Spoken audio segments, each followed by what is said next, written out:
24,000 बच्चे जो क्वालिफाई किए उसमें कई बच्चे ऐसे होंगे जो बीपीएससी के अंदर भी फेल होंगे।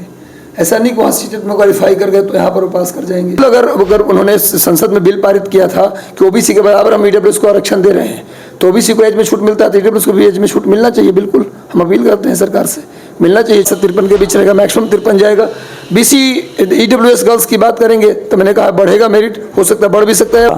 लास्ट में सर क्या जो सीटेट में जिनकी सर ईडब्ल्यूएस में सर जो 89, 88, 87 आ रही उनके लिए सर क्या कहिएगा? मैंने तो कहा है कि हायर कैटेगरी में मैं सिर्फ इनकी छूट मिले तक ये भविष्य का सवाल है। पीआरटी में वैकेंसी लास्ट है, इसके बाद अब कब आएगी वैकेंसी पीआरटी में कुछ कहना नहीं है। तो जो लड़के यहाँ पर अच्छे मार्क्स ला रहे हैं, अब सीटेट में उनके थोड़े कम मार्क्स हैं तो उनको कुछ ग्रेस टाइप की पात्रता परीक्षा की जगह दक्षता परीक्षा उन्होंने भर दिया है। तो ऐसे में उनका क्या हुआ है कि दक्षता सर्टिफिकेट लोड करने के लिए कह दिया है, तो सर्टिफिकेट भी लोड। जिनकी 82 से पार कर गए उनका रिजल्ट नहीं हो पा रहा है, और बहुत सारे बच्चे हैं कि जिनका बीपीएससी टीआरई में रिजल्ट हो रही है। देखा जाए इंक्लूसिव एजुकेशन के तहत देखा जाए तो मेल कैंडिडेट जो ईडब्ल्यूएस वाले सर उनको छूट क्यों नहीं दे रही है सरकार? सीटेट में 24,000 जो रिजल्ट पब्लिश हुआ है बिहार सरकार के द्वारा, सॉरी केंद्र सरकार के द्वारा, तो सर क्या कटअप पर इसकी कुछ जो फेरबदल है उस पर हो सकता है कि नहीं हो सकता है? नमस्कार दोस्तों, आप देख रहे हैं एमएसपी न्यूज। मेरे साथ मेरे बगल में बैठे हुए रजनीश सर जो कि बिहार शिक्षक बहाली से। आप लोग देखे होंगे कि लगातार पीआरटी से लेकर एसटीईटी से लेकर जितने सारे क्लासेस हुए हैं ऑनलाइन माध्यम से, आप सारे लोग बिहार के देखे होंगे कि सर क्लास भी लिए। और आज सीटेट के रिजल्ट आने के बाद क्या कटअप में चेंजिंग होगी या नहीं होगी, ओएमआर सीट से रिलेटेड जो प्रॉब्लम है क्या एसटीईटी का साइट ओपन होगा या नहीं होगा, सर से जानकारी लेने के लिए आए। सर स्वागत है आपका। Thank you so much Satyam ji. Sir एक बहुत बड़ी बात यह है कि सर आज सीटेट में 24,000 जो रिजल्ट पब्लिश हुआ है बिहार सरकार के द्वारा, सॉरी केंद्र सरकार के द्वारा, तो सर क्या कटअप पर इसकी कुछ जो फेरबदल है उस पर हो सकता है कि नहीं हो सकता है? देखिए वो रिजल्ट जो जारी हुआ है सीटेट का, उसमें करीब 24,000 बच्चे क्वालिफाई किए हैं बिहार के। तो 24,000 बच्चे जो क्वालिफाई किए उसमें कई बच्चे ऐसे होंगे जो बीपीएससी के अंदर भी फेल होंगे। ऐसा नहीं कि वहाँ सीटेट में क्वालिफाई कर गए तो यहाँ पर वो पास कर जाएंगे। ऐसे में मुझे नहीं लगता कि कट ऑफ पर कोई बड़ा असर पड़ने वाला है। हाँ ये बात तय है कि ईडब्ल्यूएस में 5% की छूट बिहार शिक्षक भर्ती में मिलेगा लड़कियों को, ईडब्ल्यूएस की लड़कियों को, और एससी एसटी कैटेगरी के लोगों को मिलना है 5% छूट सीटेट के मार्क्स में। तो ऐसे में संख्या नो डाउट बढ़ेगा। तो कुछ कैटेगरी में मुझे लगता है कि कट ऑफ बढ़ सकता है, जैसे ईडब्ल्यूएस गर्ल्स, एससी एसटी में बढ़ सकता है। लेकिन मुझे नहीं लगता कि पुराना कट ऑफ जो मैंने बताया था 55 जनरल बॉयज, 50 से 53 जनरल गर्ल्स, तो जनरल कैटेगरी में BC2 BC1 में कोई फर्क पड़ने वाला है। लेकिन एससी एसटी और ईडब्ल्यूएस में भी कोई फर्क नहीं पड़ेगा गर्ल्स में। लेकिन हो सकता है कि इनकी संख्या बढ़े 5% छूट से, इनके कैटेगरी में कुछ मेरिट बढ़ जाए, ये बात अलग है। लेकिन वो भी चांस कम ही लग रहा है मुझे, कट ऑफ पे कोई बड़ा असर पड़ने वाला नहीं है। सर सरकार जेंडर बायोस क्यों करती है, जबकि शिक्षा का अधिकार अधिनियम जो है, शिक्षा का अधिकार अधिनियम है, समावेशी शिक्षा के तहत देखा जाए, इंक्लूसिव एजुकेशन के तहत देखा जाए, तो मेल कैंडिडेट जो ईडब्ल्यूएस वाले सर उनको छूट क्यों नहीं दे रही है सरकार? देखिए जेंडर गैप का मतलब ये नहीं है, जेंडर गैप को कम करने के लिए लड़कियों को छूट मिल रहा है। सर जेंडर बायोस बोल रहे हैं, जेंडर बायोस, लिंग पक्षपात। ठीक है, लिंग पक्षपात नहीं करेंगे। थोड़ा जैसे मान लीजिए कि अब अनुच्छेद 15 कहता है आपका कि समानता का अधिकार, कोई कहीं भी जाके पढ़ाई कर सकता है। अनुच्छेद 16 कह सकता है कि कोई जात पात लिंग का भेद नहीं होगा, फिर भी ओबीसी को आरक्षण मिलता है कि नहीं मिलता है। तो आरक्षण मिलना कोई ये नहीं कि पक्षपात हो रहा है, आरक्षण बराबरी पर लाने का एक तरीका है, पॉजिटिव मेथड है, जिसके थ्रू जो लड़के वंचित हैं, ऐसे छात्र जो गरीब परिवेश से आते हैं, अच्छी स्कूलिंग नहीं हो पाती, उनको बराबर पर लाने के लिए आरक्षण की व्यवस्था की जाती है। हमारे यहाँ महिलाएं सदियों से कुचली गई हैं, प्रताड़ित हुई हैं, वो पढ़ना चाह के भी स्कूल नहीं आ पाती थी। तो उनको अगर आरक्षण देंगे तो मोटिवेट होंगे, उनके परिवार मोटिवेट होंगे, वहाँ तक पहुँचेंगे और लड़कों के साथ बराबरी कर पाएंगे। तो 2-4-5% छूट मिलना ये लिंग पक्षपात नहीं कहा जा सकता, बल्कि ये लिंग पक्षपात को रोकने का एक तरीका है। सर तो सुदामा कोटा सुनने होंगे, सुदामा भी तो एक गरीब ब्राह्मण थे ईडब्ल्यूएस कैंडिडेट सर, तो उन सारे बच्चों को सर बहुत तकलीफ हो रही है जो सीटेट में जैसे जिनकी 82 से पार कर गए उनका रिजल्ट नहीं हो पा रहा है, और बहुत सारे बच्चे हैं कि जिनका बीपीएससी टीआरई में रिजल्ट हो रही है। सर तो ये बहुत उन लोगों का कॉल फोन आ रहा है, उन लोग की बहुत बड़ी समस्या है, उन लोगों के लिए क्या होना चाहिए? देखिए हमारा सरकार से अपील है कि बॉयज़ को भी 2-4-5% की अगर छूट मिल पाए, उससे कई बच्चे अगर वो लड़के पास कर रहे हैं बीपीएससी एग्जाम में, तो 2-4-5% की छूट अगर मिल पाए तो सरकार से मेरी अपील है। ऐसा नहीं कि महिलाओं का, ऐसा नहीं कि बच्चों के बराबर लाने के लिए लिंग पक्षपात को कम करने के लिए हम लड़की का आरक्षण बंद करते हैं। लड़कियों को आरक्षण कंपेरेटिवली बॉयज से ज़्यादा मिलना चाहिए, लेकिन हम सरकार से अपील करते हैं कि 2-4-5% की छूट मिले, ताकि भविष्य का सवाल है। पीआरटी में वैकेंसी लास्ट है, इसके बाद अब कब आएगी वैकेंसी पीआरटी में कुछ कहना नहीं है। तो जो लड़के यहाँ पर अच्छे मार्क्स ला रहे हैं, अब सीटेट में उनके थोड़े कम मार्क्स हैं, तो उनको कुछ ग्रेस टाइप का नंबर उनको मिलना चाहिए। सर इसी तरह से सेम कंडीशन आ गई एसटीईटी रिजल्ट पर। एसटीईटी रिजल्ट जो अभी आने वाला है, इसमें भी ईडब्ल्यूएस कैंडिडेट को छूट नहीं मिला, सर उनको क्या करना चाहिए? हाँ देखिए, ईडब्ल्यूएस कैंडिडेट की जहाँ तक बात आप करते हैं, तो मैं ईडब्ल्यूएस कैंडिडेट की बात करते हैं तो उनको आरक्षण मिला है तो जरूर कुछ प्रतिशत का उनको नंबर मार्क्स में छूट स्टेट और सीटेट में भी मिलना चाहिए। और मैं कहता हूँ कि भाई एज रिलैक्सेशन की बात भी उनके लिए कई बार होता रहा है कि जैसे आप ने आरक्षण दिया ओबीसी के बराबर, तो एज रिलैक्सेशन की बात भी किया जाता है, तो एज रिलैक्सेशन भी होना चाहिए उनके लिए।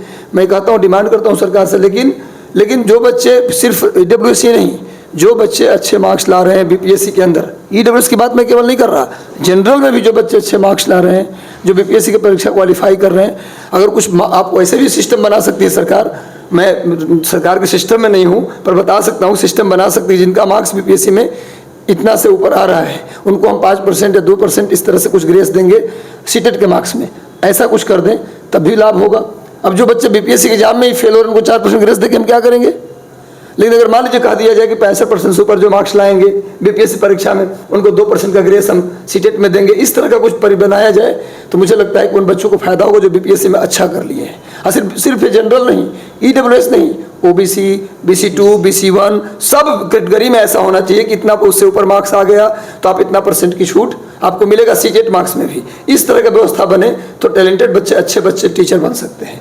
ये मेरा व्यवस्था कहना है। सर क्या सीटेट के रिजल्ट के बाद अगर देखा जाए तो इस बीपीएससी टीआरई बहाली में कुछ कटअप को लेकर, तो सर कुछ कटअप कम हो सकता है या ज़्यादा हो सकता है? देखिए, कट ऑफ की बात करें तो कट ऑफ मैंने बताया, कट ऑफ पर कोई बड़ा असर पड़ने वाला नहीं है। जनरल कैटेगरी में तो बिल्कुल असर नहीं पड़ेगा, BC1 BC2 में बिल्कुल असर नहीं पड़ेगा, SC ST कोटे में पड़ सकता है, ईडब्ल्यूएस गर्ल्स में पड़ सकता है।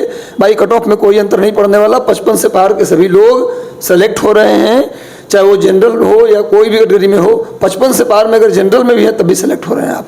मेरा कट ऑफ अगर बढ़ेगा भी तो ईडब्ल्यूएस गर्ल्स में बढ़ सकता है थोड़ा, या फिर SC ST कैटेगरी में बढ़ सकता है। सर कितना जा सकता है?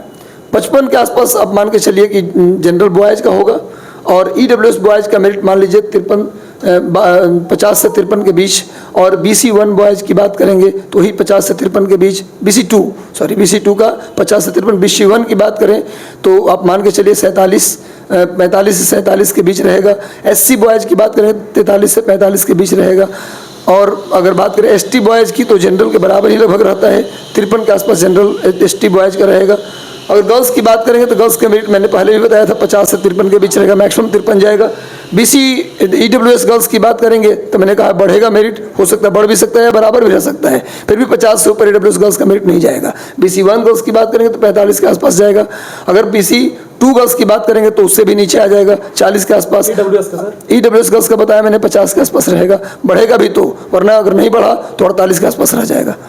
ठीक है। और SC गर्ल्स की बात करेंगे तो 40 से नीचे आ जाएगा, 38 से 40। लेकिन अगर उस तरह का छूट मिला, संख्या बढ़ा तो 40 से 42 जाएगा, इससे ज़्यादा नहीं बढ़ेगा। उर्दू और बांग्ला वाले का सर? उर्दू और बांग्ला तो 9, 10, 11, 12 की बात करेंगे तब ना, क्योंकि इसमें तो सब्जेक्ट है नहीं, कॉमन पेपर हुआ GS का। 9, 10 की बात करेंगे तो उर्दू में लड़के कम हैं, तो उर्दू में लड़के कम है तो 50 से 55 के बीच जा सकता है। सोशल साइंस में बहुत भीड़ है, तो वहाँ पर मैंने बताया कि अधिकतम जाएगा तो सोशल साइंस में तो 65 जाएगा, या मैक्सिमम 65 जाएगा, तो फिर 60 के नीचे ही रहेगा। अगर कंप्यूटर की बात करें तो कंप्यूटर में बच्चे कम भी हैं और टफ क्वेश्चन भी था, तो 50 के आसपास रह जाएगा, उससे नीचे भी जा सकता है 45 से 50 के बीच। अगर गणित की बात करें तो गणित में पेपर आसान था 9, 10 में, तो गणित में जो है थोड़ा सा बढ़ेगा मेरिट, 50 से 60, 55 से 60 के बीच रह सकता है मेरिट। यदि बात करें आप गणित के बाद अगर हटा दें साइंस की बात करें तो साइंस में पेपर टफ था, लेकिन संख्या ज़्यादा थी बच्चों की, तो मान के चलिए 55 के आसपास में साइंस में हो जाएगा। लेकिन 10+2 की बात करेंगे यदि आप, तो 10+2 में संख्या कम है, संख्या टोटल देखेंगे तो टोटल सीट का से 1% इतनी कम है, तो वहाँ पर जो पासिंग कैप है उससे 2-4 नंबर आगे पीछे रहेंगे तब भी सिलेक्शन हो जाएगा। सर बहुत लोग का फॉर्म में दिक्कत ये हुआ, कोई लोग पात्रता परीक्षा का जगह दक्षता परीक्षा में क्लिक कर दिए कैफे में, तो उन लोगों के लिए क्या करना चाहिए? बिल्कुल है, मेरे पास भी वो कई सारा केस आया है कि पात्रता परीक्षा की जगह दक्षता परीक्षा उन्होंने भर दिया है, तो ऐसे में उनका क्या हुआ है कि दक्षता सर्टिफिकेट लोड करने के लिए कहा दिया है, तो सर्टिफिकेट भी लोड नहीं कर पा रहे हैं। तो उनके लिए उपाय यही है कि मेरे अनुसार क्या उपाय होना चाहिए, एक एप्लीकेशन लिख दें परीक्षा नियंत्रक BPSC के नाम से, परीक्षा नियंत्रक, बिहार लोक सेवा आयोग, पटना बेली रोड, विषय में लिख दें कि मैंने पात्रता परीक्षा की जगह दक्षता परीक्षा टिक कर दिया है, इससे सुधार के संबंध में। लेकिन सुधार करने की कोशिश की जाए और उस एक एप्लीकेशन है, उसके नीचे फॉर्म जो भरा है उसका पिन करके बीपीएस आयोग को दे दें और एक उनसे रिसीविंग भी ले लें। वो रिसीविंग ऐसे देते नहीं हो, जेरोक्स कॉपी ले लें, एक जमा हो जाएगा, एक कॉपी पर मोहर मार को रिसीविंग कर देंगे वो। और एक एफिडेविट भी कोर्ट से बनवा ले, फर्स्ट क्लास मजिस्ट्रेट से, सिविल कोर्ट से जा करके, और उसको जब डीवी होगा वहाँ उस समय वो जमा कर दें। तो मुझे लगता है फिर इनको कोई जितना भी इस प्रकार का शक है वैसे तो एफिडेविट से ही काम चल जाएगा, पर दोनों कर देंगे तो थोड़ा सा ज़्यादा पुख्ता उनका वो हो जाएगा दावेदारी। तो ये 2 काम उनको करना चाहिए, उससे उनका ठीक हो जाएगा। बहुत लोग का सर 2 बार डॉक्यूमेंट अपलोड करने के बाद जो न्यू डॉक्यूमेंट है वो शो नहीं कर रहा है साइट पे। उन लोगों का कहना है कि पुराने डॉक्यूमेंट ही शो कर रहा था। सर उनकी समस्या बहुत ज्यादा है, उन लोगों के लिए क्या करना चाहिए? इस आयोग के अध्यक्ष महोदय ने भी तो कहा था कि कोई नया चीज मत अपलोड कीजिएगा, जो अपलोड है उसी में आप चेंज कर सकते हैं। जैसे मान लीजिए आपने प्रोविजनल अपलोड कर दिया, तब ओरिजिनल मत कीजिए अपलोड, आप प्रोविजनल ही रहेगा। प्रोविजनल आपका ब्लर अपलोड हुआ है तो उसको फिर बढ़िया से फोटो खींच के अपलोड कर दीजिए, लेकिन डॉक्यूमेंट जो अपलोड किए उसमें छेड़छाड़ आप नहीं करेंगे। कोई डॉक्यूमेंट नहीं हुआ अपलोड तो वो कर दें, और कोई नया डॉक्यूमेंट अपलोड आप नहीं करेंगे, ये उन्होंने कहा ही था। कैसे शो करेगा? तो सर एक क्वेश्चन और है मेरा कि जो बिहार के अभ्यर्थी है जितने सारे, जो कटअप कैटेगरी पर बात हुआ लास्ट में सर, क्या जो सीटेट में जिनकी सर ईडब्ल्यूएस में सर जो 89, 88, 87 आ रही, उनके लिए सर क्या कहिएगा? मैंने तो कहा है कि हायर कैटेगरी में मैं सिर्फ ईडब्ल्यूएस की पैरवी नहीं करना चाहता, ईडब्ल्यूएस भी को भी मिले, जनरल को भी मिले, जो लड़के ओबीसी BC2 BC1 में उनको भी मिले। सर एज में छूट मिलना चाहिए कि नहीं? किसमें एज में छूट मिलना चाहिए कि नहीं? बिल्कुल। अगर उन्होंने संसद में बिल पारित किया था कि ओबीसी के बराबर हम ईडब्ल्यूएस को आरक्षण दे रहे हैं, तो ओबीसी को एज में छूट मिलता है तो ईडब्ल्यूएस को भी एज में छूट मिलना चाहिए। बिल्कुल, हम अपील करते हैं सरकार से, मिलना चाहिए छूट। लेकिन इस पर प्रश्न भी संसद में किया गया था। ये विवेक ठाकुर हैं राज्यसभा के सांसद, उन्होंने प्रश्न भी किया था कि ईडब्ल्यूएस को फिर एज में छूट क्यों नहीं मिल रहा है। तो उधर से मंत्री महोदय ने जवाब दिया था कि जब ओबीसी को छूट मिला था तो उस समय उनकी संख्या कम आ रहा था, इसलिए उनको एज में छूट मिला था। ओबीसी को भी एज में छूट का प्रावधान नहीं है, आरक्षण में कहीं एज का छूट ही नहीं है। लेकिन जब ओबीसी को रिजर्वेशन मिला तो उतना संख्या में फॉर्म नौकरी में आ नहीं रहा था, इस वजह से उनको एज में छूट दिया ताकि और फॉर्म आए। लेकिन जब से ईडब्ल्यूएस को मिला आरक्षण, उनका उतना फॉर्म आ जाता है जितना फॉर्म उनको आना चाहिए, इसीलिए ईडब्ल्यूएस को एज में छूट नहीं दिया गया। तो मंत्री महोदय ने भी जवाब दे दिया था इस पर। सर एक क्वेश्चन और है कि पेपर के माध्यम से पता चल रहा है कि छत्तीसगढ़ में बीएड कैंडिडेट को नियुक्ति पत्र मिल चुका है, क्या सर बिहार में मिलेगा या नहीं मिलेगा? मुझे इसका पक्की जानकारी नहीं है, मैं इसको न्यूज़ को एक बार देखूंगा, उसके बाद प्रूफ, मेरे पास पक्का न्यूज़ नहीं, मैं भी सुनने में आया मुझे, पर मैं इसको देखूंगा, उसके बाद ही इस पर मैं कमेंट कर पाऊंगा। सर एक क्वेश्चन और है कि क्या जो अभी मेरिट बनाएगी सरकार, वो बीएड को इंक्लूड करके बनाएगी या ओनली डीएलएड कैंडिडेट का ही बनाएगी? देखिए ये तो बहुत नहीं, मैं अभी एक आज मुझे भी 2-3 कैंडिडेट मिला, वो बहुत शक में थे कि सर दोनों, मुझे पूरा विश्वास है केवल डीएलएड का मेरिट बनेगा, बीएड को लगभग बाहर कर दिया गया है। तो सरकार पत्र क्यों नहीं जारी कर रही है? पत्र तो बार इन्फॉर्मेशन तो दिया ही सरकार बैठक के बाद, बैठक जो उनका हुआ तो उसके बाद जानकारी दिया ही गया। ऐसा कोई पत्र जारी नहीं हुआ बिहार सरकार की तरफ से, चाहे वो बीपीएससी आयोग हो या शिक्षा विभाग हो, उसके तरफ से कोई ऐसा लेटर जारी नहीं किया गया है कि हम केवल डीएलएड कैंडिडेट, केवल शब्द जो होता है वो अभी तक नहीं आया। ये इसको जारी करना चाहिए, बिल्कुल आपका प्रश्न सही है। आयोग को इस बात का स्पष्ट कर देना चाहिए कि भाई बीएड बाहर हो गए, पीआरटी में केवल डीएलएड हैं, इनको एक स्पष्ट लेटर। लेकिन हालांकि बीएड वाले बच्चे अपने आप को मान लिए कि हम इससे बाहर हैं, वो अपने आप को मना लिए मन को, लेकिन अगर जारी हो जाता लेटर तो उससे बच्चों को और संतुष्टि मिल जाता, सेटिस्फाई हो जाते बच्चे। करना चाहिए, बिल्कुल करना चाहिए। तो आप लोग देख रहे थे, मेरे साथ रजनीश सर अवेलेबल थे। सर धन्यवाद आपका, बहुत बहुत धन्यवाद कि आप सर पूरे बिहार के 38 जिला के बच्चे को आप सूचना दिए और अपने सूचना के माध्यम से जो कंफ्यूजन बिहार के बच्चों का था उसको दूर किए। आप लोग अगर देख रहे हैं न्यूज, एमएसपी न्यूज देख रहे हैं, तो आप इस चैनल के साथ बने रहें। और बिहार में एक ऐसा नेटवर्क है जो सत्य को, खबर को दिखाएगी। अगर आप चैनल के साथ जुड़ना चाहते हैं तो आप चैनल को सब्सक्राइब करें। जय हिंद, जय भारत।